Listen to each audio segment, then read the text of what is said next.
Nous devons aider le continent africain. To live with us, the European dream. Good friend of Taiwan.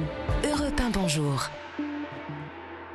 Europe 1, il est 6h52. La revue de presse internationale. Nous sommes d'abord au Maroc avec notre correspondant. Bonjour Alexandre Blanc. Bonjour. Vous êtes à Rabat pour Europe 1. Alexandre, à la une de la presse marocaine ce matin. Eh bien, c'est la nomination par le Maroc de son nouvel ambassadeur en France, une ambassadrice. Samira Sitaïl est la première femme à occuper ce poste, qui est considéré comme l'un des plus importants de la diplomatie marocaine. Note telle quelle.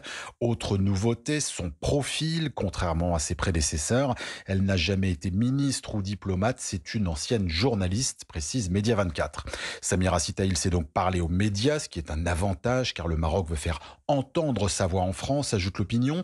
Elle n'est pas non plus née au Maroc, mais en France, ajoute le desk. Elle possède donc la double nationalité, ce qui devrait lui permettre, selon l'économiste, de contribuer à apaiser les relations entre la France et le Maroc.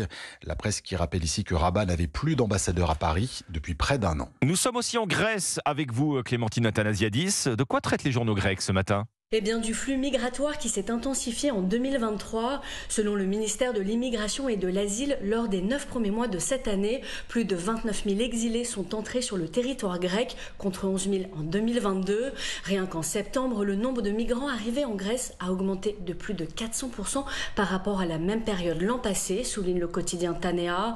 Les centres d'accueil construits sur les îles grecques face à la Turquie sont soumis à une forte pression, explique le journal Ikathemerini. Selon les chiffres officiels, plus de 15 000 migrants se trouvent actuellement dans ces camps, mais avec les arrivées qui se poursuivent, les services chargés d'enregistrer et d'identifier les nouveaux demandeurs d'asile sont débordés, ajoute le journal Ikathemerini. La revue de presse internationale sur Europe 1. Merci Clémentine Athanasiadis, merci à nos correspondants. Europe 1, bonjour, 6h54.